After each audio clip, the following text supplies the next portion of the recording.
Muy buen día, estimados participantes. Un momento, por favor.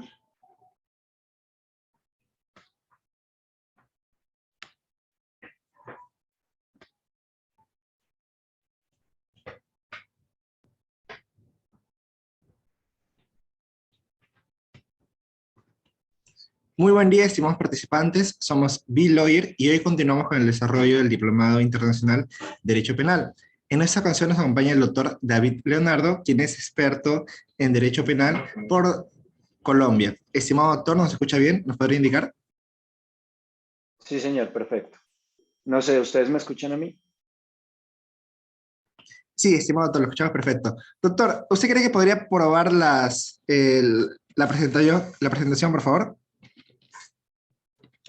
Un segundo. Ahí no sé si ya se esté mostrando. Sí, exacto, estimado doctor. Sí se logra visualizar. Vale, perfecto. Doctor, en este momento vamos a realizar una presentación breve para darle el pase. ¿Le parece? Perfecto. Muchas gracias, estimado doctor. Estimados participantes, muchísimas gracias por acompañarnos el día de hoy. Hoy desarrollamos la séptima sesión del curso, bueno, del Diplomado de Derecho Penal Internacional. En esta ocasión nos acompaña el doctor David Leonardo Pardo, quien es abogado por la Universidad Externado de Colombia y se tratará el día de hoy el tema de la acción. El doctor David Leonardo es experto en Derecho Penal y Procesal Penal, además de haber escrito artículos y publicaciones en diversas revistas especializadas en Derecho Penal. Estimado doctor, agradecemos su presencia, le brindamos el uso de la palabra. Gracias, doctor. Buenos días para todos. Bueno, mucho gusto. Mi nombre es David Leonardo Pardo. Yo soy abogado de la Universidad Externado de Colombia. Soy especialista en Derecho Penal y Criminología y candidato a magíster para Penal y Criminología también de la misma casa de estudios. He realizado, como ustedes, diplomados, perfeccionamientos, cursos, actualizaciones y demás. Y también he escrito algunos artículos tanto en prensa gris como en publicaciones especializadas. A mí me apasiona bastante la dogmática y el derecho procesal penal. Espero pues que esta clase sea de provecho para todos. Digamos que la única metodología que les pido tener en cuenta es, si tienen dudas, por favor, vamos anotándolas y al final yo trato de dejar un espacio para resolverlas porque muchas de ellas, digamos, como está planeada la clase, está hecha para que se vayan generando y a medida que se va avanzando en los temas se van resolviendo. Si de todas formas persisten al final, pues le daremos el campo para ello. ¿Listo?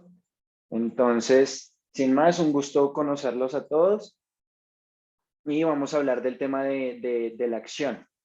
Sobre este punto, es importante tener en cuenta que el objeto del derecho penal, a pesar de que para muchos cambie, como veremos al final de la clase, eso también puede influir en el contenido del mismo derecho penal. En términos generales, consiste en determinar ciertas sanciones para actuaciones que el conglomerado social encuentra dañinos. Entonces, por esto es que el derecho penal entra a sancionar. Entonces, digamos que no se persiguen actuaciones que no sean humanas y además solo aquellos que de alguna u otra manera afectan a la sociedad. Hoy en día, digamos, el tema de la acción, ustedes podrían de una vez entender o creer que no incluye, por ejemplo, asuntos como la omisión o, o que, las actuaciones de forma negativa o la llamada comisión por omisión no deberían entrar dentro del concepto de acción, pero ya veremos que esto no siempre es así.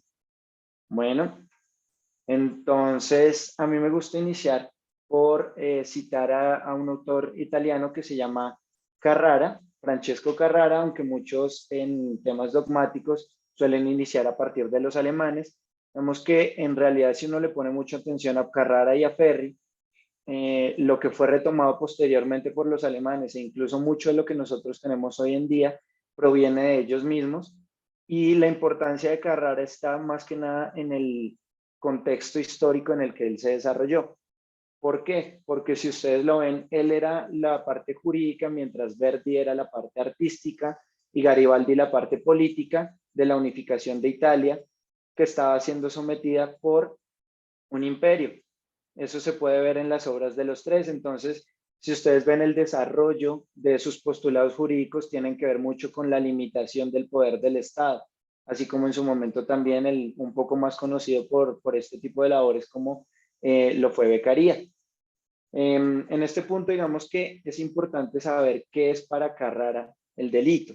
¿Por qué? Porque de esa idea parte mucho de lo que será la acción e incluso su esquema, porque él alcanzó a generar un esquema del delito, pero digamos que nos vamos a quedar con la parte de la acción.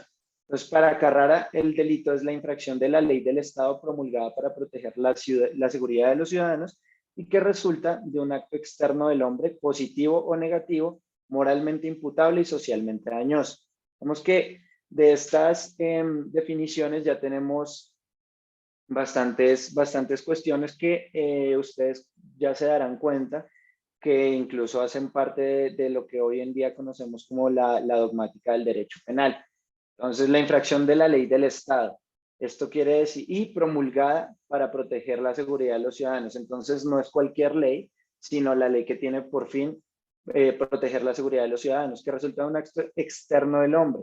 Desde ese momento, era importantísimo para estas personas que hicieron parte de estos movimientos ilustrados que la persona no delinquía por su mero pensamiento, sino por algo que fuera externo a él, positivo o negativo. Entonces también está lo que se conoce como acción y como omisión, moralmente imputable, aunque suena un poco como religioso o algo por el estilo, en realidad tiene que ver con, si uno ve su concepto de lo que es moralmente imputable, se parece mucho a lo que hoy en día conocemos por la categoría dogmática de culpabilidad, y socialmente dañoso tiene que ver con lo que hoy en día conocemos como antijuridicidad. Ya lo vamos a ver un poco más en profundidad. Digamos que para Carrara, a partir de un concepto que él desarrolla que se llama imputabilidad social, él reconoce 4 requisitos para que la acción le pueda ser imputada a una persona, pero estos requisitos van dirigidos al legislador. Como yo les dije, el trasfondo de su programa va muy dirigido a limitar los poderes del Estado. Perdón. Entonces, en primer lugar, se tiene que la acción le sea imputable moralmente. Es lo que yo les decía hace unos momentos. El hecho de cometerse con voluntad consciente y libre, es decir, cuando la persona es obligada o cuando la persona no está totalmente consciente de lo que está haciendo, pues no le puede ser imputable moralmente la actuación. En cuanto a que se pueda imputar a quien la cometa como acto reprochable. Esto tiene que ver un poco más con normas de categoría superior. En su sentir, digamos que el derecho penal no podría, de alguna manera, ir en contra de normas de categoría superior. Obviamente, aunque hoy estamos en estados medianamente laicos, en esa época no lo era tan claro. Entonces, para él, de todas formas, indica que si hay normas morales de carácter superior que contrarían la acción mandada o la acción prohibida que está en el derecho penal, pues no podría hacerse imputable o socialmente imputable esa actuación. Entonces, esto es importantísimo porque de todas formas hoy en día entendemos que hay ciertas categorías de normas como las convenciones y los tratados internacionales sobre derechos humanos, las constituciones políticas, las leyes, y las inferiores no pueden contradecirlas, tampoco repetirlas, porque se supone que sea una especialidad o un desarrollo de las más generales, pero no pueden contradecirlas. A eso es a lo que se refiere un poco. En cuanto a que la acción debe ser dañina para la sociedad, se supone que no es función de la ley castigar, como ya les he explicado a ustedes, los pensamientos internos, y además que debe de verdad la actuación dañar a la sociedad y no a ciertos intereses particulares. Digamos que es a lo que se referiría Carrara.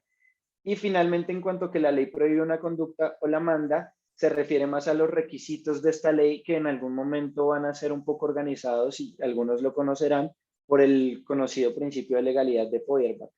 Pero básicamente es una ley que debe estar promulgada, que no puede sancionarse a alguien por tener una voluntad de infringir una ley que no está previamente escrita y que no conoce.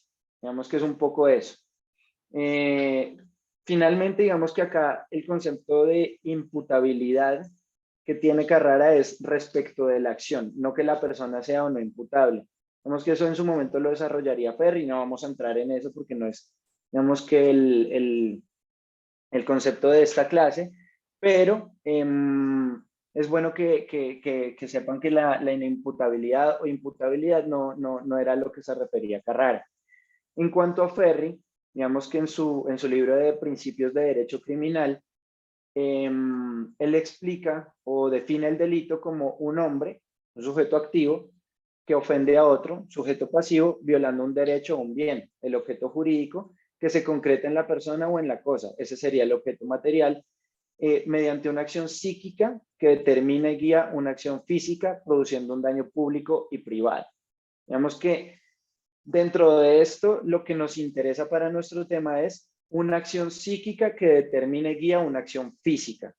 Esto se va a desarrollar un poco más claro o un poco más concreto en postulados de la dogmática alemán, pero ya para él, más que nada atendiendo a sus adelantos en el campo de la criminología, que es donde es un poco más conocido, él entiende que la acción psíquica tiene que ser anterior a la acción física. Por lo tanto, ya es un requisito que exista por lo menos un pensamiento dirigido a cometer el acto. Ahora vamos a empezar, digamos, con el grueso, con toda la carne de esta clase, que son los esquemas del delito a partir de la dogmática alemana. El esquema clásico del delito, muchos lo conocerán como esquema causalista, y ya vamos a ver por qué.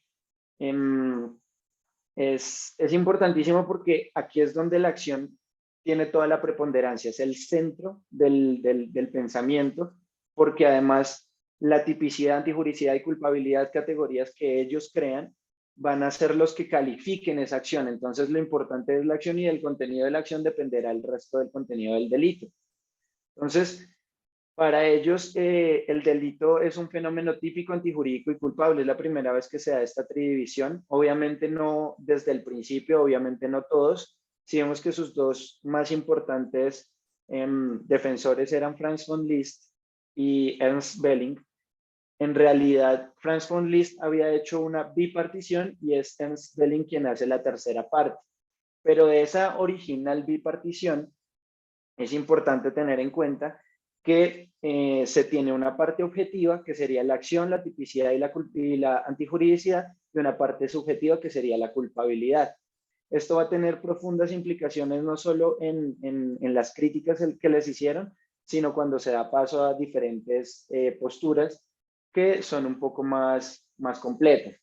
Entonces, ¿qué es el delito para ellos? No solo el fenómeno típico, antijurídico y culpable, sino que además, y esto es importantísimo, una modificación voluntaria del mundo exterior perceptible por los sentidos. Y Ernst Belling lo completa diciendo que solo puede ser un comportamiento humano voluntario. Entonces ya vamos viendo que está la misma modificación del mundo exterior voluntaria y además que sea perceptible por los sentidos. Entonces la acción, a partir de estos postulados, vemos que tiene tres partes o tres características que son la manifestación de la voluntad, un resultado y la relación de causalidad entre esta manifestación de la voluntad y el resultado.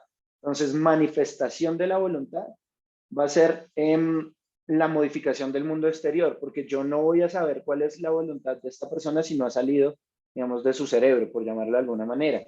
El resultado es el que nosotros encontramos como dañino o lesivo para la sociedad, pero además tiene que haber una relación de causalidad. Recuerden que ellos se les conocen como causalistas entre lo uno y lo otro. ¿De acuerdo? Ahora, dentro de la relación de causalidad es importante observar dos temas, y este tema de voluntariedad espero me lo entiendan bien porque se retoma un poco en el finalismo. Entonces, la voluntariedad, digamos que les voy a poner un ejemplo con el cual vamos a trabajar el resto de la clase. Es un poco trillado, creo que algunos lo conocerán, donde existe un error. Para ellos, de una vez aviso, aunque el tema del error tampoco es objeto central de esta clase, para ellos sería error de hecho. Para los finalistas en adelante sería un error de tipo. Aunque esto no siempre coincida, yo busqué uno en el cual pues, se pudiera dar así. ¿Cuál es el ejemplo? Una persona está en un aeropuerto, acaba de llegar de su vuelo, ve su maleta y la toma y se va para su casa. Llega a su casa y se da cuenta que no era su maleta. Si lo vemos desde el punto de vista netamente típico, aún en esa época o aún hoy, se cometió un delito de hurto. ¿Por qué? Porque se tomó un bien mueble ajeno. Ese es más o menos el tema. Entonces es un error porque fácilmente no es un hurto porque no se está robando la cosa ajena porque se quiera, sino simplemente porque no se sabe que es ajena. ¿Listo? Entonces la voluntariedad para ellos implica la inervación muscular que altera el mundo exterior. ¿Cuál sería la inervación muscular que altera el mundo exterior en nuestro caso? El movimiento. Ellos lo llaman también, la inervación muscular también lo llaman como el dominio de los músculos, y es ese movimiento simplemente de tomar una maleta. No importa si es propia, si es ajena, si se quiere, si no se quiere, si se sabe que eso es delito. Lo único es eso. Es que es la voluntariedad, digamos. Es la manifestación de que se ha querido algo. Ya el contenido de ese algo, si ese algo es lícito, si ese algo es ilícito, ese tipo de cosas ya no se califican sino hasta el momento de la culpabilidad. Como ya les dije, para ellos hasta el final es que se da la parte subjetiva del delito. Ellos simplemente ven que se haya querido algo. ¿Por qué que se haya querido algo? Porque existen dos casos para ellos en los cuales no existiría esa voluntariedad, que serían la vis absoluta o la absoluta inconsciencia. La visa absoluta hoy en día se conoce en muchos de nuestras legislaciones del sistema continental europeo como un supuesto de inacción. Y el ejemplo clásico también, digamos que acá es mejor con ejemplos fáciles, es cuando usted está al borde de una piscina, otra persona lo empuja y usted cae encima de una persona que ya estaba dentro de la piscina, pileta, no sé cómo lo conozcan, alberca, y le tuerce la cabeza y termina muerta esta última. Pues obviamente hay una visa absoluta porque es una violencia externa la que lo llevó a mover. Usted no quería ni siquiera lanzarse a la piscina. Eso es algo más o menos el ejemplo. Por lo tanto, no había algo querido, por lo tanto, no habría voluntariedad, por lo tanto, no habría ni siquiera acción.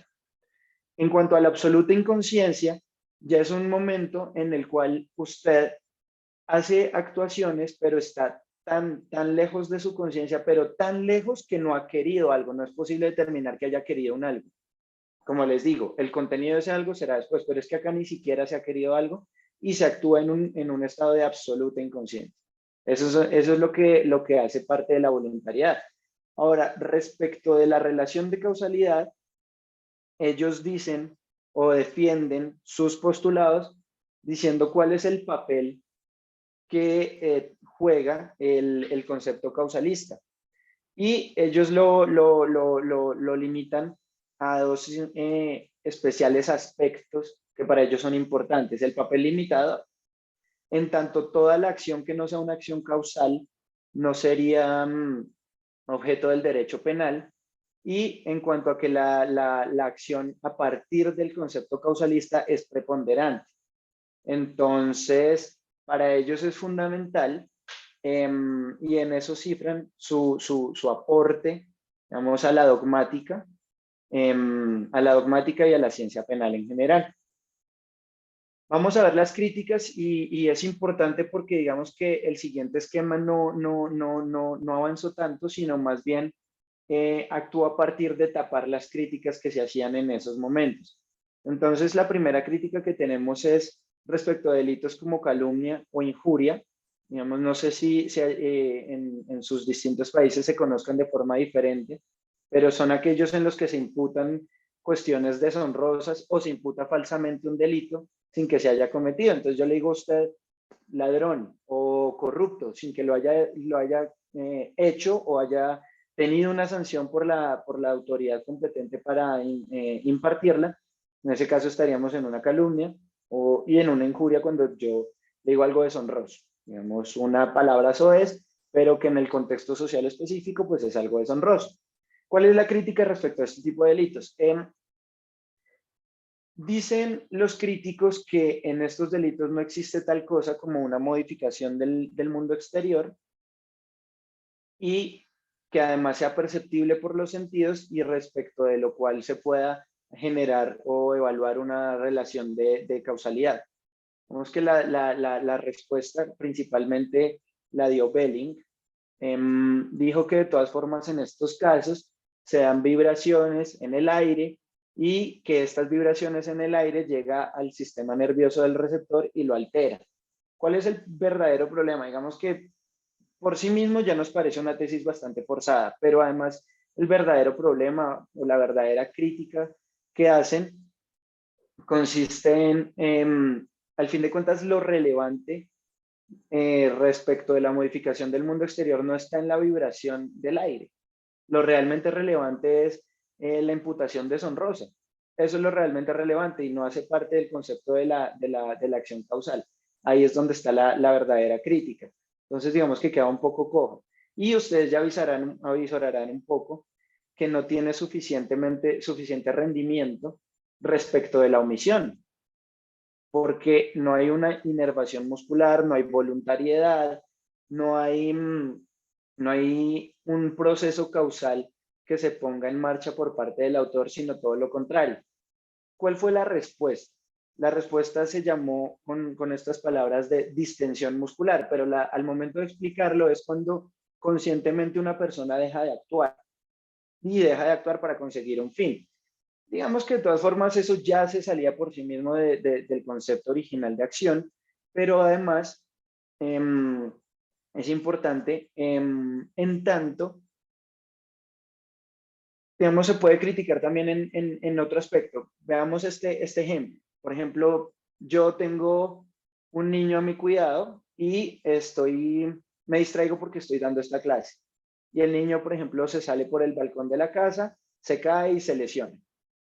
Vamos que yo ahí no omití, no hay una distensión o una tendencia a la distensión muscular porque yo haya previsto que él se iba a caer y simplemente vi cómo se caía y no actué, simplemente me distraje, pero efectivamente hay una omisión imputable a mí. Entonces, digamos que la misma distensión muscular, aunque la creyéramos, pues tampoco era suficiente. Con estas críticas damos paso al siguiente esquema, que es el esquema neoclásico del delito. Yo puse entre paréntesis el tema de neocantiano porque es la filosofía con base en la cual ellos hacen sus postulados. El concepto de acción para ellos es una acción socialmente relevante, típicamente antijurídica y culpable. El socialmente relevante viene también a hacer una crítica respecto de un asunto que no se tenía antes. Y es que, como yo ya les dije, la acción antes era una simple constatación, es decir, como un checklist. Yo veo que hay voluntariedad, está perfecto, que hay manifestación en el mundo exterior, está perfecto, que hay un resultado, está perfecto, y que hay relación de causalidad entre los dos, está perfecto. Pero ¿qué dicen los neocantianos? No solo respecto de la acción, sino también de la tipicidad, que hay elementos sociales que deben ser valorados. Por ejemplo, una valoración que ellos encuentran y que por lo tanto cuando la acción es socialmente relevante, sí pueden, es el tema de la omisión. ¿Por qué? Porque en la omisión además hay que entrar a hacer ciertas valoraciones, no simplemente constatar si hay o no hay, sino valorar. Valorar, por ejemplo, cuál era el deber jurídico de actuar, en qué consistía, cuál era esa actuación que se requería y además cuál era la acción que quería que se dejó de emprender. En eso consisten estas valoraciones sociales. Ahora, hablemos un poco de cómo se determina quién es autor y qué acciones son las que se deben tener como relevantes para tenerlas como penalmente relevantes. Entonces, para los causalistas se hablaba de la teoría de la conditio sine qua non.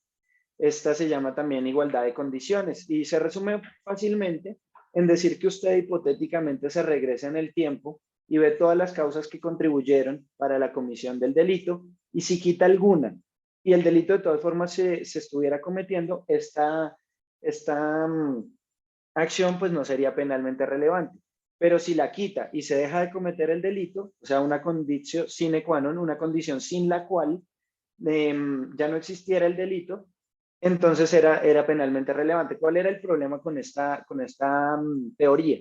Que habría una posibilidad de un regreso ad infinitum, incluso al punto, como muchos criticaban, de llegar a decir que si no se hubiera concebido al autor por sus padres, pues no hubiera cometido el delito, digamos en tono un poco más de crítica. Lo que hicieron los neocantianos o los neoclásicos, en vez de generar o formular una teoría totalmente nueva, lo que hacen es tapar un poco esto. Porque hacen es tapar las críticas, es porque simplemente reformulan en las partes que encuentran que están un poco flojas, pero mantienen lo mismo en términos generales. Entonces, por ejemplo, para ellos la teoría sería la teoría de la causalidad socialmente adecuada. Entonces, de acuerdo a esta sociedad, yo sabré si, o a las relaciones sociales más que de acuerdo a la sociedad, de acuerdo a las relaciones sociales, por ejemplo, vender un cuchillo cuando yo sé que va a ser utilizado para matar, pues obviamente podría ser tenido en cuenta si sea como participación o como autoría. Digamos que este tampoco pues es mi tema, pero para que vayan teniendo un poco en cuenta este tema. La acción para ello, la acción sigue siendo causal y además solo se constata la voluntariedad, en tanto la voluntad se sigue examinando en la culpabilidad. Como yo les dije, al fin de cuentas es un poco similar, lo que hacen es tapar los puntos un poco que encontraban flojos. Pero digamos que además de ello, como ya les explicaba, a partir del concepto social, pues existen valoraciones. Y para, para, para el esquema neoclásico, que sería retomado principalmente por el funcionalismo mucho después, hay que entender que, y en especial para Maya, la acción tiene un sentido normativo, o sea, hay que evaluar, un sentido normativo jurídico en el cual la acción se toma como conducta o realización típica. Entonces ya se sale de lo meramente lingüístico. ¿Esto qué implica? Como ustedes ya ven, acá estábamos hablando es de realización típica o de conducta. El cambio de estas acepciones o la utilización, el uso de estas palabras, lo que hace es poder introducir a la omisión dentro de la actuación. Por eso le dicen conducta, por eso les llaman realización típica, y porque además, como les explicaba antes, si ya se puede entrar a valorar, pues incluirá también los temas de omisión. Digamos que ahora sí viene un poco quien mayormente le ha dado juego al tema de acción, pero además reformula el tema de la acción, reformula todo el sistema de pensamiento, y es el esquema finalista. El esquema finalista fue desarrollado principalmente con sus seguidores, pero principalmente por Hans Welzel. Para Hans Welzel, que parte incluso desde los años 30, cuando estaba en boga además el neocausalismo, y que se consolida hacia los años 50, digamos que el concepto de acción es ontológico. Pero antes de eso, digamos que hablemos un poco de él en su planteamiento, digamos que no es nuestro asunto, pero para que lo sepan, indica que hay ciertas categorías lógico-objetivas que son parte de la realidad y que si son parte de la realidad, el legislador no puede, por virtud de ser simplemente legislador, desconocerlas. Uno de esos conceptos es el de acción. Él dice que el concepto de acción es ontológico. ¿A qué se refiere la ontología en términos generales? No soy filósofo, pero más o menos para que lo tengan en cuenta. La ontología, por diferencia de la deontología, es lo que es el ser. En cambio, la deontología o la axiología son cuestiones valorativas, normativas o el deber ser. Ontológico ser, deontología deber ser.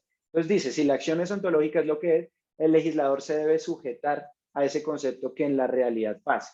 Ya vamos a ver cuál es ese concepto que en la realidad pasa para él y al cual el legislador y por lo tanto los jueces y demás pues se deberían plegar. Pero antes de entrar un poco en ese tema, vamos a hablar por encimita de lo que se conoce como desvalor de acción y desvalor de resultado. En cuanto al desvalor de acción y el desvalor de resultado, siempre ha habido como una división en qué es lo más importante. Si nosotros miramos a los causalistas, el desvalor o el acento estaba en el desvalor de resultado, que era lo que realmente era importante para ellos, que hubiera un resultado lesivo. Y a partir de ese resultado empezamos a hacer todo el resto de análisis. Para el finalismo ya no, para el finalismo el acento está en el desvalor de acción. Y para Belcel, por ejemplo, esto es lo que puede sustentar, por ejemplo, que haya que la tentativa sea punible, porque al fin de cuentas, sin haber resultado, de todas formas se sigue sancionando. ¿Por qué? Porque la acción en sí misma es desvalorada, es encontrada mala y por lo tanto debe ser sancionada. Esto mismo, tanto el desvalor de acción como su otra cara, el valor de acción, pues va a sustentar que él entienda que, por ejemplo, una legítima defensa solo sea válida si era lo que era perseguido por el autor. ¿Por qué? Porque si simplemente es una suerte, yo quería matar a mi enemigo y en realidad él me iba a matar a mí, pero yo no lo sabía, no hay ningún caso de legítima defensa. Entonces no es a lo que va dirigida la acción, no hay un valor de acción, hay un desvalor de acción porque era lo que yo quería, desde el punto de vista de la acción final. Vamos a ver cómo hace él esa crítica a la acción causal. Se las voy a leer, es un poco enredada, solo la vamos a leer, pero vamos a ver cómo se va desarrollando. Pero es importante como para que vean además cuál es la crítica que él hace, muy cortica. Entonces él indica, la acción humana es ejercicio de actividad final. Entonces ya sabemos, desde acá, para él qué es lo importante de la acción final, por eso se llama finalismo. Entonces, la acción es, por ser actividad final, acontecer final, no solamente causal. La finalidad o el carácter final de la acción se basa en que el hombre, gracias a su saber causal, puede prever, dentro de ciertos límites, las consecuencias posibles de su actividad. Pues ponerse fines diversos y dirigir su actividad conforme a su plan a la consecución de estos fines. En virtud de su saber causal previo, puede dirigir los distintos actos de su actividad de tal modo que oriente el acontecer causal exterior a un fin y así lo sobredetermine finalmente. ¿Qué es lo que nos está diciendo acá? Que si la acción fuera meramente causal y no final, se estaría desconociendo el conocimiento, los saberes del hombre, que lo que hace es dirigir los cursos causales que sí existen, pero que dependen precisamente de lo que el hombre ha previsto. ¿Qué es esto? Si yo sé que existe la gravedad y que, en palabras muy sencillas, estamos pegados a la Tierra, pues yo sé que si empujo a alguien de un precipicio se va a caer. Entonces yo ya sé, tengo un conocimiento causal previo, pero al momento de empujarlo, yo ya sé que al empujarlo, él se va a caer y probablemente se va a lesionar o se va a lastimar o se va a morir. Entonces a eso se refiere él con finalidad. Mi objetivo, ¿cuál era? Que él se muriera. Yo ya sé que si yo empujo a alguien de un precipicio se va a caer. Entonces yo hago todo esto para que se dé la finalidad que yo había previsto desde un principio. Entonces, ¿qué dice él? Actividad final es es un obrar orientado conscientemente desde el fin, como ya les dije, desde el objetivo. Mientras que el acontecer causal no está dirigido desde ese fin, sino que es la resultante causal. ¿Sí ven? Es el resultado del fin ya previamente previsto, existentes en cada paso. Por eso la finalidad es, dicho de forma gráfica, vidente y la causalidad es ciega. ¿Por qué? Porque la causalidad es lo que ya ocurrió, mientras la finalidad es vidente en el entendido de que yo veo lo que puede ocurrir y ahí es cuando genero las actuaciones. Vamos que a partir de eso, sabiendo que la acción es final, la acción siendo final predetermina además al legislador, tiene dos fases de realización, la fase interna y la fase externa. Entonces, para Belcel, digamos, la fase interna ocurre en el pensamiento y la fase externa ocurre en la realidad. Entonces, en la fase interna se dan tres momentos o tres pasos, que es, en primer lugar, la anticipación mental del fin. Cuando el hombre se propone el objetivo. Para poderlos ver bien estos, el ejemplo va a cambiar un poco. Y el ejemplo va a ser yo quiero matar a un político que está muy bien custodiado. Esa es la anticipación del fin. Pero él además se devuelve otra vez en el tiempo. Digamos que él lo explica, yo me voy en el tiempo, un tiempo que todavía no ocurre, porque todo ocurre en mi cabeza. Mi cabeza pues altera el flujo normal. Y digo, en algún momento yo quiero matar a esta persona. Entonces, después yo determino los medios, entonces me devuelvo otra vez a mi actualidad, a donde estoy en estos momentos, y digo, ¿de qué forma lo puedo matar? Lo puedo matar ahorcándolo, lo puedo matar con cuchillo, lo puedo matar poniendo una bomba o un artefacto explosivo. Dentro de esos medios, determina cuál elige. Y dice, yo creo que si el político está muy bien custodiado, yo lo que mejor puedo hacer es poner un artefacto explosivo. Em, Dice Belzel que el valor está en la imaginación. Y para un tratadista colombiano, dice que es por medio de la imaginación como el hombre puede atravesar el tiempo, irse hacia adelante en la proposición de los fines y después devolverse casi retrospectivamente para elegir esos medios, y además no solo determina cuáles son los posibles, sino que elige cuál es el que va a utilizar. Pero además, dentro de la misma fase interna está la consideración de otros posibles efectos de la acción.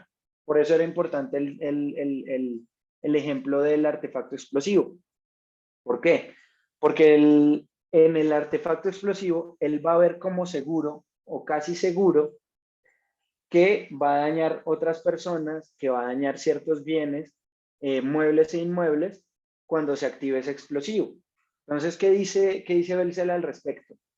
Si estos otros posibles efectos de la acción son considerados como seguros por el autor, o si se cuenta incluso con ellos, digamos que les son imputables, digamos que lo que se dice es que debe responder por ello.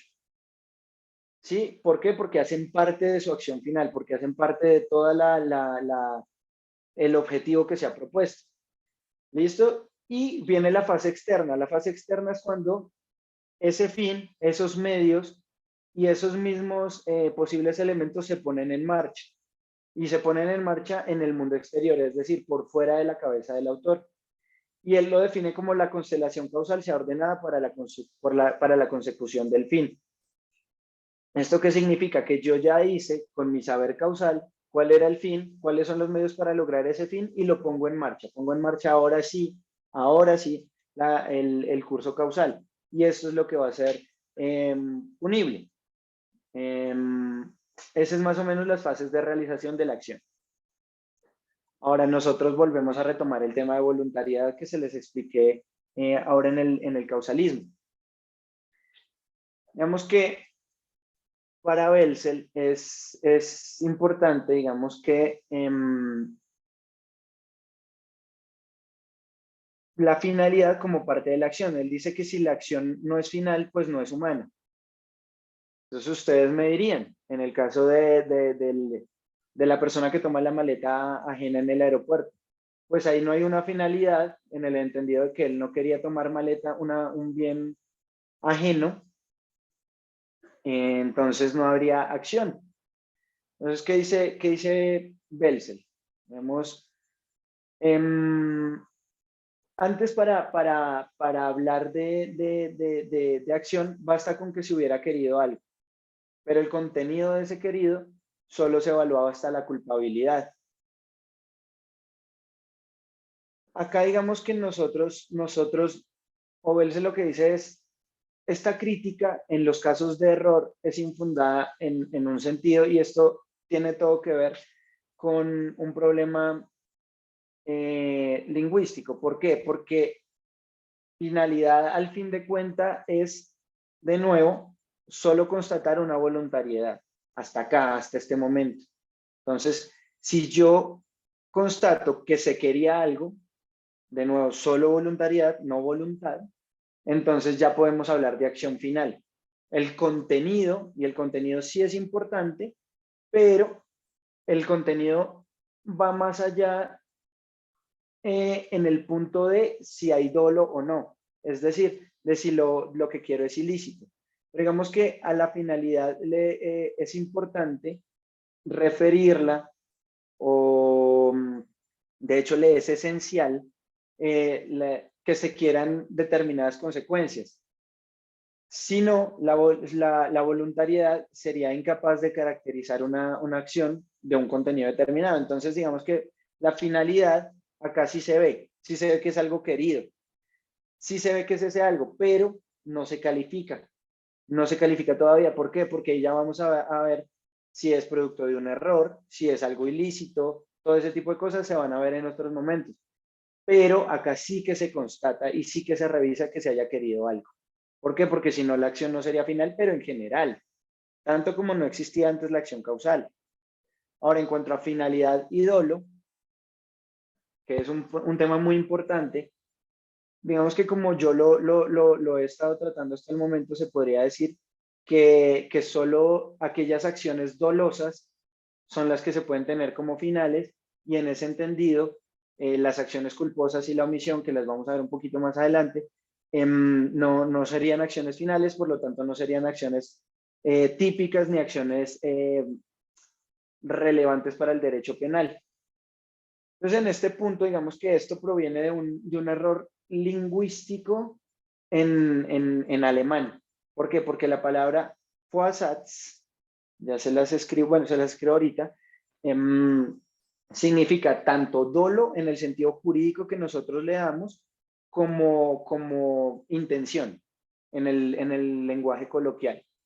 Entonces, ¿qué dice Belsel en este sentido? Digamos, no pueden confundirse estos dos elementos. Es tanto como decir, para él es más bien una diferencia entre género y especie. El género son las acciones finales. Todas las acciones humanas para él son finales porque todas las acciones están predeterminadas por ciertos fines. Yo tomo el bus para llegar a la universidad, yo caliento el agua para poder hacerme un café. Todas las acciones al fin de cuentas persiguen una finalidad. Las dolosas, que para nosotros en español pues es mucho más fácil hacer esta diferencia, porque es un término un poco más jurídico, las dolosas son aquellas cuya finalidad, cuyo objetivo está abarcado por la norma penal, y ahí es donde entran a ser típicas. Digamos que es importante, esto hará parte de otros temas y otras clases que ustedes tendrán, pero para el finalismo, el dolo es un dolo avalorado o dolo neutro. Y esto es importante. ¿Por qué?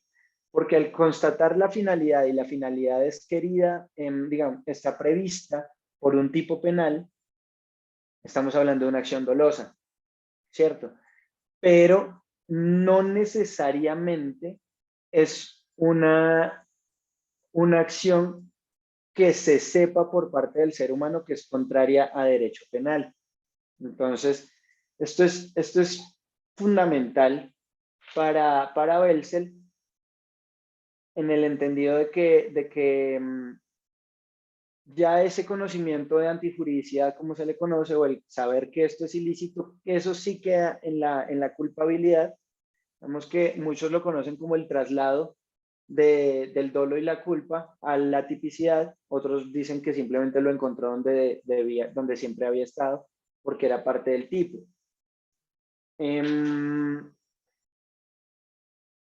Eso es lo importante, digamos que este es el aporte. Él dice si hay finalidad, si hay voluntad, si hay dolo, pero si lo querido es contrario o no a derecho, ya de eso no me encargo yo, ya de eso se encargará, pues no me encargo acá en el tipo, sino que se encargará la culpabilidad.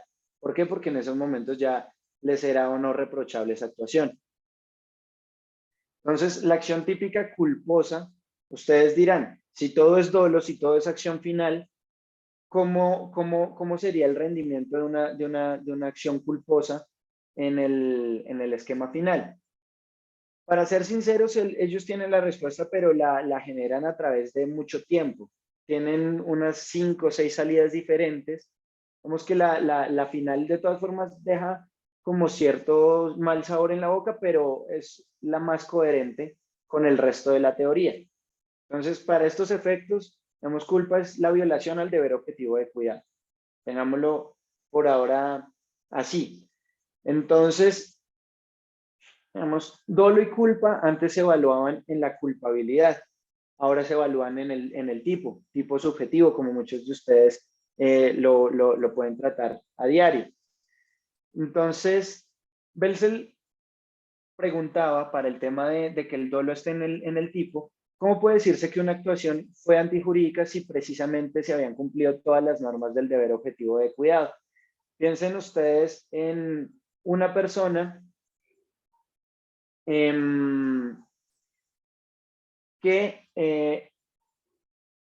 cumpliendo con todas las posibilidades del deber objetivo de cuidado, otra persona, en el tráfico rodado, otra persona se le atraviesa y la atropella y la mata. Entonces, en el esquema causal, nosotros diríamos, esta acción es típica, es antijurídica, pero es inculpable por falta de violación al deber objetivo de cuidado porque no hay culpa, ¿cierto? ¿Qué dice Belsel? ¿Cómo va a ser antijurídica si esta persona iba conduciendo dentro de los límites de velocidad, con las luces del carro o del coche o del automóvil prendidas, con el cinturón de seguridad puesto, poniendo atención a la carretera, sin estar bajo los efectos del alcohol, en fin, todas las normas que regulan el tráfico rodado? Entonces, ¿cómo voy a decir que esto es antijurídico si esto nunca fue contrario a derecho? Entonces, obviamente, la acción tendría que ser jurídica, tendría que ser atípica por la intervención del transeúnte y no esperar hasta decir que era inculpable en cuanto a la falta de culpabilidad.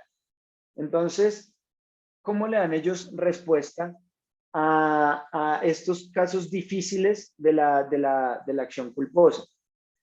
Entonces, recordemos cuáles eran los casos de las fases de la actuación final. En la fase interna, recuerden que está la anticipación mental del fin y está la determinación de los medios y la consideración de otros posibles efectos de la acción. ¿Qué dice Belsel? La elección de los medios y el modo de uso de esos medios se conocen como la dirección de la acción final. Entonces, cuando yo fallo en la dirección, es decir, o en la elección de los medios o en la utilización de esos medios, en esos momentos yo ya estoy cometiendo un deber, una violación al deber objetivo de cuidado. Entonces, Belsel concluye que la dirección real de la acción, es decir, la selección de medios y su utilización, es examinada para ver si se ajusta o no al cuidado necesario. Esto, digamos que es la forma en la que él lo resuelve. Entonces, vamos que hay delito imprudente cuando se eligen mal los medios para ejecutar un fin permitido en el ordenamiento jurídico, o bien elegidos los medios son mal utilizados. Entonces está el caso del médico que tiene por acción final, curar a una persona de amigdalitis, de la inflamación de las amígdalas. Por lo general, el mejor remedio para esta enfermedad es el uso de penicilina, ¿cierto? Pero él no evalúa si la persona a la que quiere curar o a la que quiere salvar es alérgica o no a este medicamento. Entonces hace una mala elección de los medios. ¿Por qué? Por violación a la lex artis, que también hace parte del deber objetivo de cuidado. Él viola la ley médica que le indica que debía haber evaluado eso. En ese caso estaremos hablando de una acción típica culposa. ¿Por qué? Porque estamos hablando de que él se anticipa al fin, ejerce, determina los medios, determina las posibles consecuencias y al momento de la realización, él tiene que determinar por su conocimiento médico y su saber causal que hay personas que pueden ser alérgicas a la penicilina. Entonces, una vez lo pone en práctica, obviamente se va a dar un delito, pero es un delito culposo, no es un delito doloso. Y esa es la forma de explicarlo por Belsel. Pero también hay mala elección de los medios.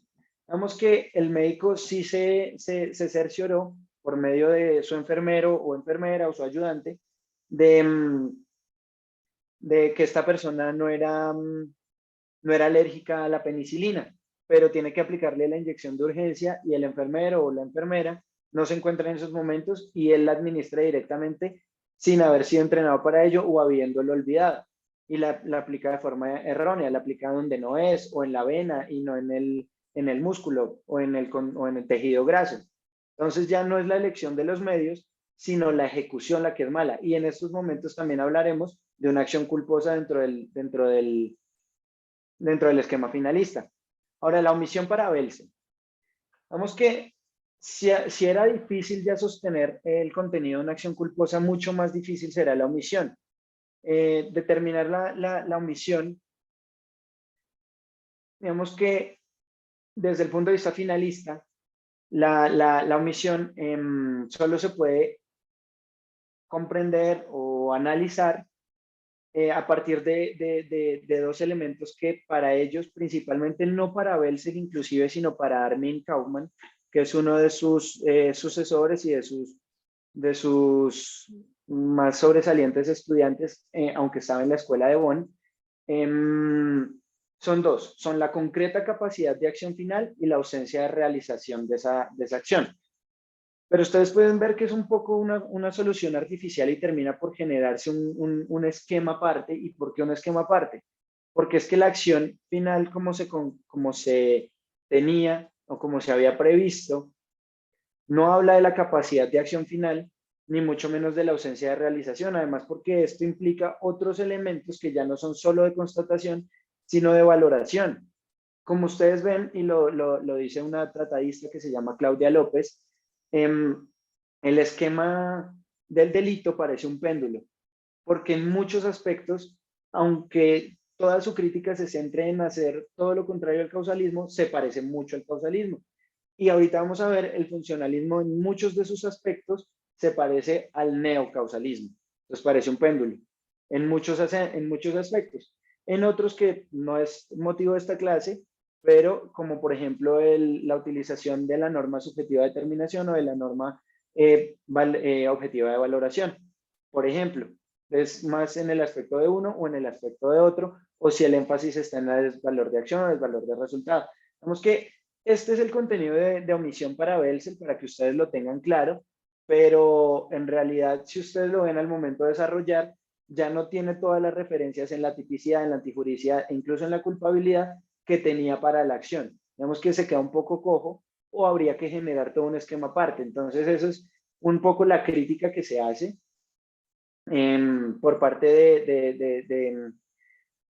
de sus detractores. Entonces, digamos que, ¿cuál es el verdadero problema? Porque en principio hacer un esquema aparte no es mayor problema. El problema es que Belzel, recuerden el puro inicio de este tema, Belzel dice que hay categorías ontológicas a las cuales el legislador debe obedecer. La omisión es precisamente un caso en el cual el legislador genera deberes jurídicos que las personas deben cumplir. Entonces ya se estaría cayendo sobre sus propios cimientos.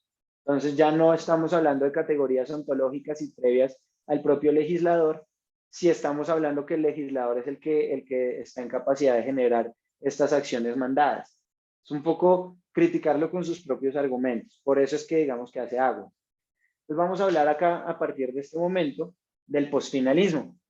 El posfinalismo son muchísimas tendientes que lo que dicen es, en general, en términos generales, no solo el funcionalismo, sino varias de ellas, que estos esquemas estáticos no pueden acompañar a la evolución social y a partir de ello generan diversos contenidos. De hecho, acá vuelve o empieza a desdibujarse principalmente con el funcionalismo la importancia del contenido de acción o de omisión para darle importancia a otros conceptos que van a ser la base de el esquema que ellos van a desarrollar.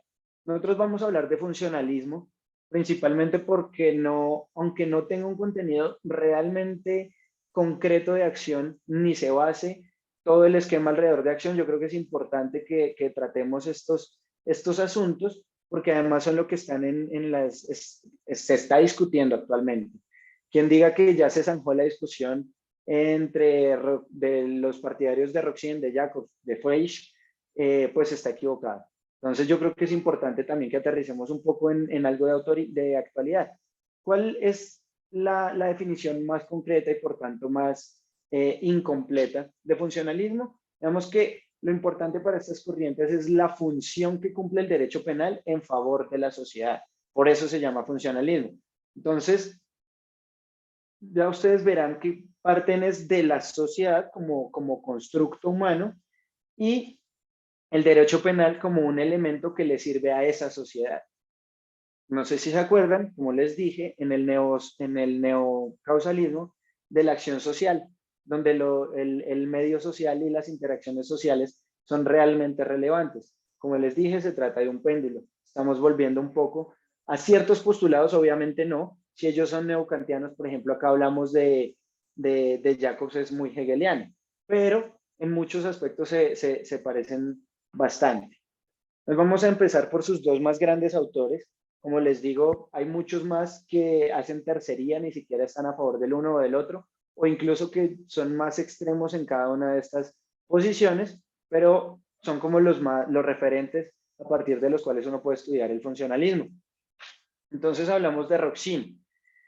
Entonces, Roxin, antes de indicar cuál es la función que cumple el derecho penal para él en la sociedad, debemos hablar de su forma de ver el conocimiento, la teoría de conocimiento. Es algo que se llama como pensamiento problema.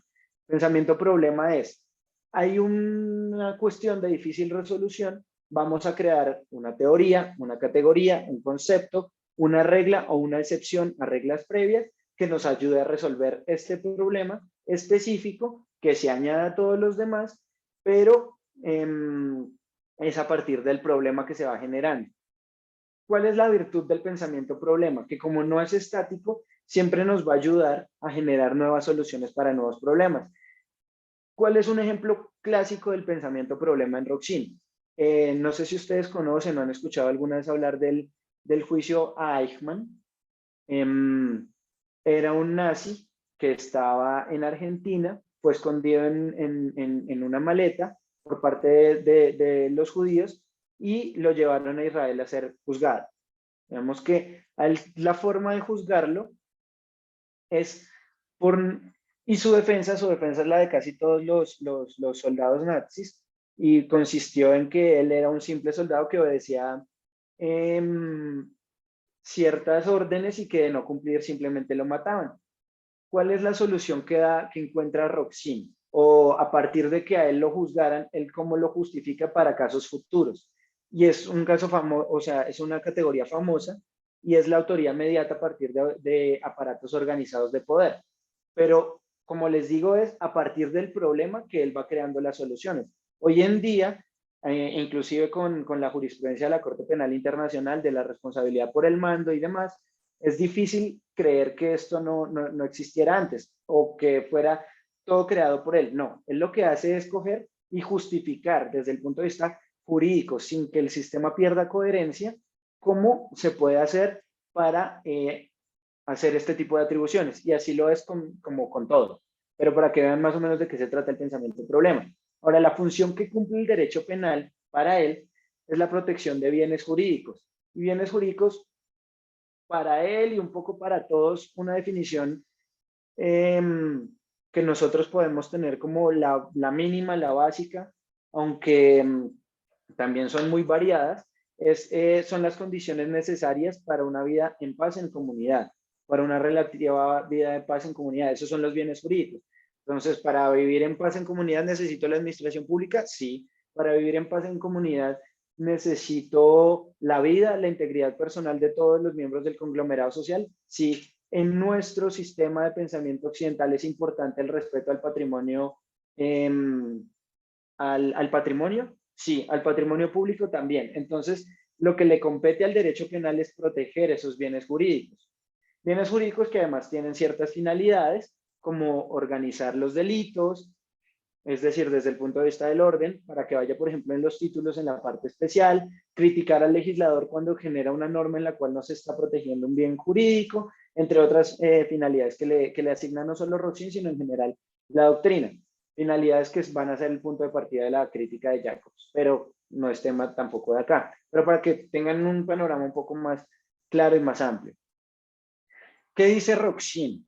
Rochin dice que el tráfico normal, no el tráfico rodado, no me hago referencia acá ni a buses, ni a carros, ni a trenes, ni a nada por el estilo, sino el tráfico normal. El tráfico, siempre que les hablen a ustedes en funcionalismo de tráfico, se refiere a las relaciones sociales. Entonces, el tráfico requiere que la sociedad asuma ciertos riesgos para poder avanzar y que las interacciones se puedan dar. El ejemplo más fácil o la forma más fácil de resumir esto es que no es lo mismo regular el tráfico rodado ahora sí de finales del siglo XIX y el tráfico rodado actual. Las normas tienen que ser diferentes. A eso es a lo que se refiere. ¿Por qué? Porque hoy en día se tienen que asumir ciertos riesgos. Montar en un avión, pero ¿por qué se tiene que asumir el riesgo del avión? Hombre, porque así llegamos más rápido, recorremos más distancias. ¿Por qué se tiene que asumir el riesgo de resultar electrocutados por la dirección de las fuentes de corriente alterna? Porque, hombre, así podemos distribuir mejor la energía y no vamos a sufrir de apagones, energía eléctrica que hoy en día es necesaria y casi indispensable para la vida de la mayoría de las poblaciones, cosas por el estilo. Entonces son riesgos que cada vez son mayores, pero que se empiezan a asumir de mejor manera porque lo requiere la interacción social normal. Es como eso de donde parte de Roxin. Entonces, para Roxin, digamos que si se da un resultado lesivo a un bien jurídico, recuerden que la función del derecho penal es la protección de bienes jurídicos. No siempre el derecho penal tendría que actuar, aunque se haya lesionado un bien jurídico. Incluso a él en una crítica utilizan algo que él mismo dice, y es pues si una persona se muere de vieja, naturalmente pues el derecho penal no tiene que actuar a pesar de que el bien jurídico vida se perdió y se vio lesionado y se vio afectado. No en todos los casos, sino solamente en aquellos casos en los que existía un riesgo y ese riesgo se concretó y ese riesgo concretado le es imputable, le es objetivamente imputable a una persona. Se requiere eso.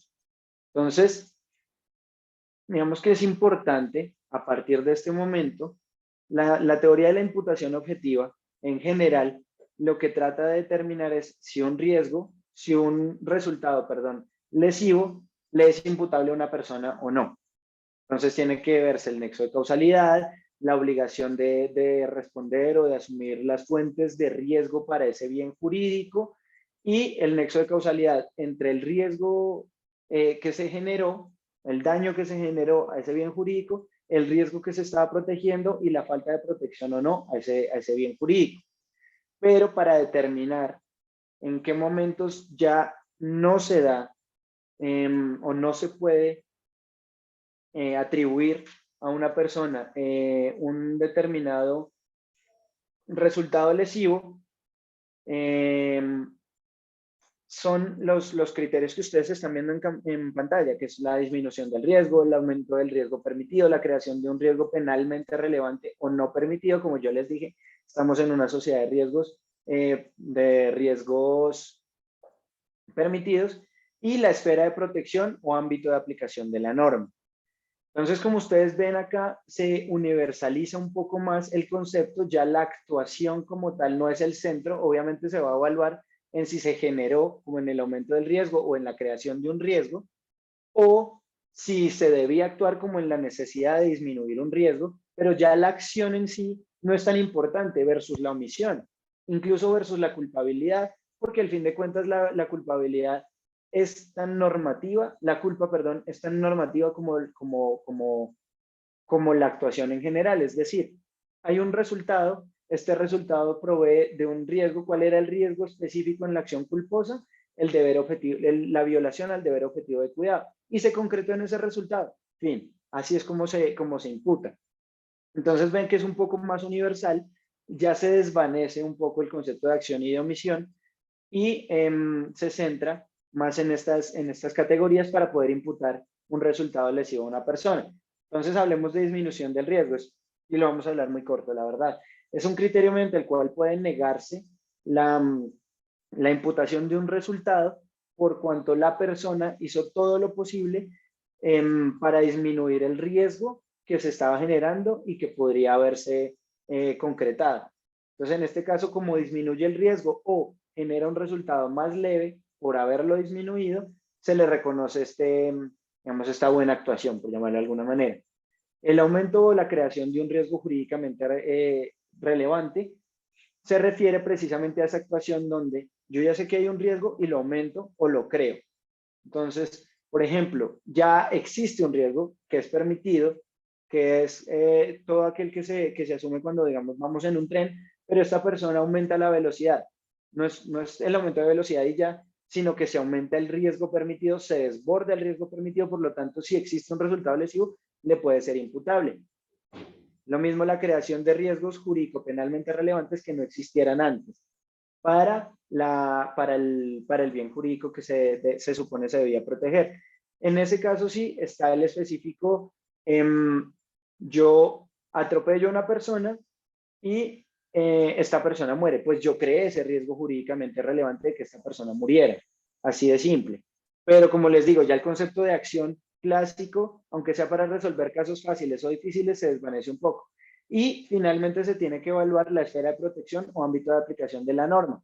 ¿Por qué? Porque puede que se haya creado un riesgo jurídicamente relevante, puede que se haya dado un resultado, puede que exista nexo entre los dos, pero puede que este resultado específico no sea parte del objeto de protección de la norma. En ese caso, mal podríamos aplicarle una norma punible a esa persona. ¿Listo? Ahora vamos a ver su contrapartida, que es Jacobs. Jacobs, digamos, es todo lo contrario, es pensamiento sistema, como ya trataremos de ver, o bueno, como van a ver a medida que lo vayan conociendo. Él trata de generar un sistema que responda a todo tipo de situaciones previstas e imprevistas en el momento en el que se genera ese sistema, pensamiento sistema. Por contrapartida del pensamiento problema de Roxin. Es más, se dicen por parte de sus seguidores que desde Belzel solo fue hasta Jacobs que se creó realmente todo un nuevo sistema y se reformuló todo un nuevo sistema penal. ¿Cuál es la función que ejerce el derecho penal para Jacobs? La función que ejerce el derecho penal es mantener la vigencia de la norma.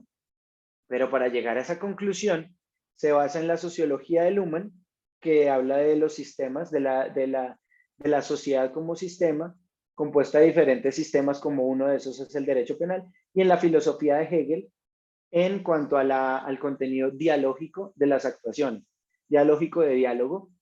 Y lo voy a tratar de explicar lo más corto posible, no por ello completo, obviamente, pero básicamente se refiere a que las normas son las que le dan identidad y característica a una sociedad. Por eso la vigencia de la norma es importante, porque si la norma deja de ser aplicada o no se tiene como válida o ya no aplica, ya se está hablando de otra sociedad.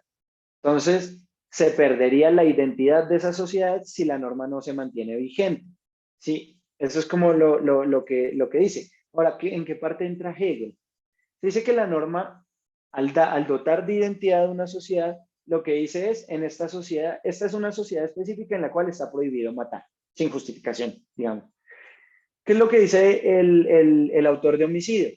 Pues para mí esta norma no es válida y yo impongo una nueva norma con contenido general, yo comunico a la sociedad por medio de mi actuación, o sea, al autor se le reconoce en su inteligencia y en su capacidad de comunicación, que al momento de matar está diciendo, en esta sociedad sí está permitido matar.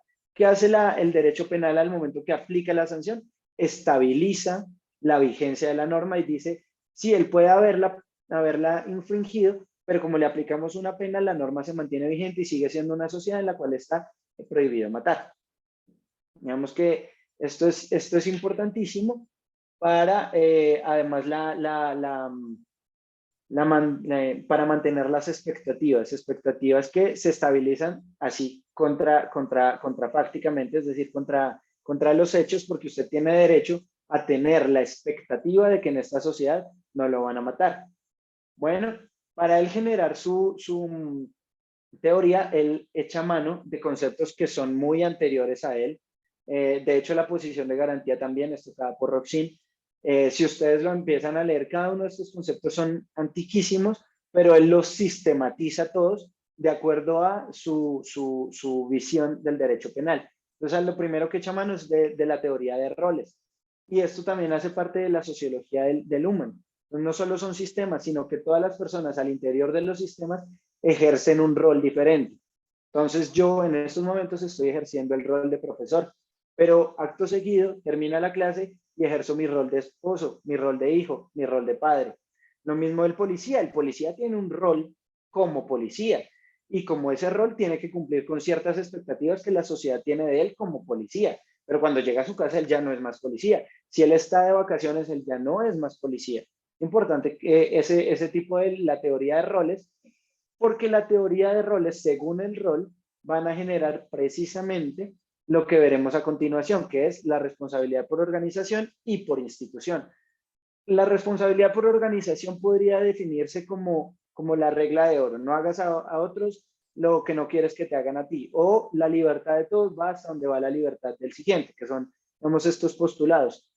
La responsabilidad por organización son los deberes generales, los que tenemos todos, los de no interferir en el ejercicio de los derechos ajenos, o más conscientemente con lo que es Jacobs, de no interferir con el desempeño de los diferentes roles de las otras personas. La responsabilidad por institución genera deberes especiales. Entonces ya es el policía que tiene que actuar cuando ve que están robando a alguien o cuando ve que a alguien lo están amenazando con un cuchillo, mientras que si usted es transeúnte y deja que eso pase, hombre, será un mal ciudadano, no tendrá solidaridad, pero ya como que genere una responsabilidad penal, pues no la tiene. ¿Por qué? Porque usted está en su deber es no interferir, pero no salvar.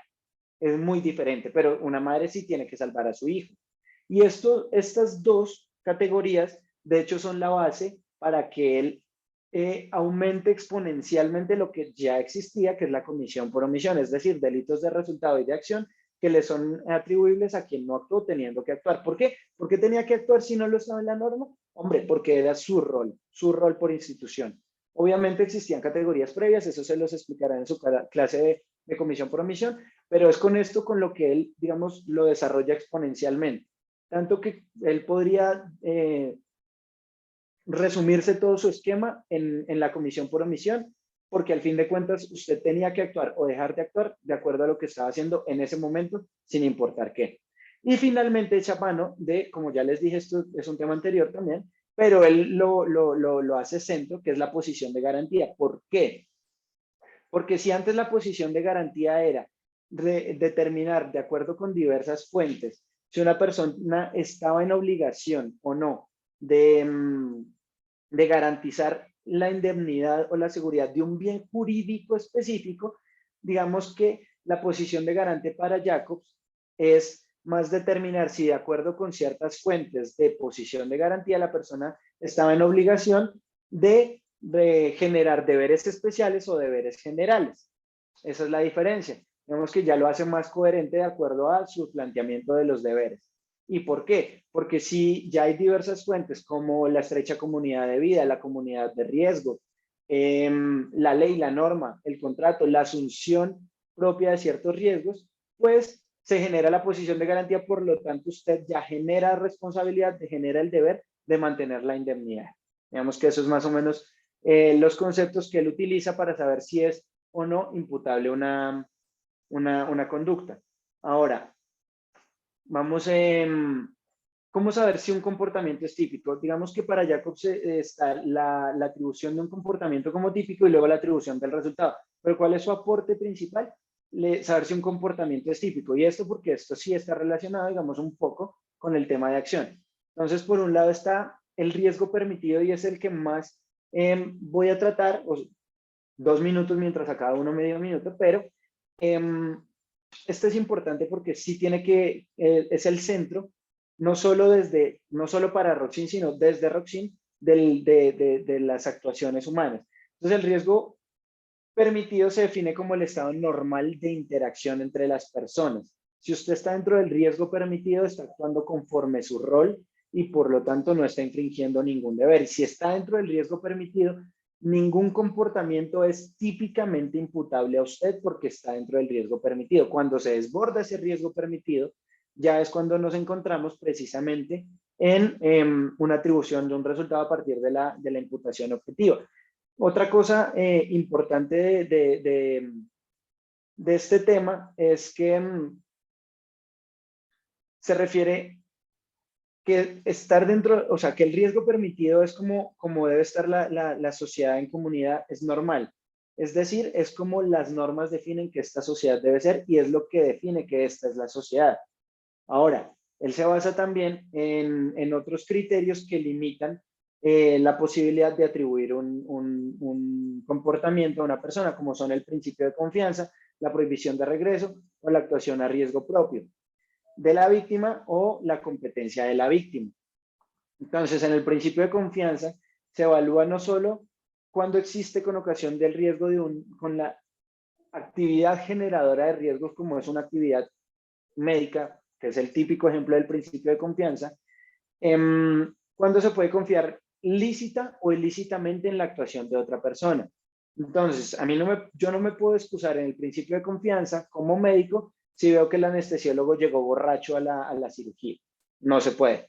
Pero si el anestesiólogo que tiene todos sus galones, pues todos sus diplomas, y es muy bueno y demás, y llega bien, yo tengo lícitamente todo el derecho en confiar que le está haciendo bien su parte porque es parte del riesgo permitido. Es necesario que yo pueda confiar en él para yo también poder asumir mis propios riesgos. La prohibición de regreso básicamente se basa en, mientras usted esté cumpliendo con su rol, a usted no le pueden imputar un comportamiento que fue probablemente típico de otras personas.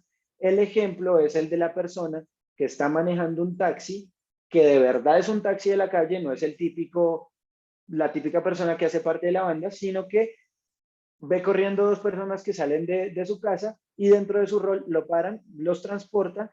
Mucho tiempo después se entera que de la casa que estaban corriendo acaban de hurtar algunos muebles o algún dinero.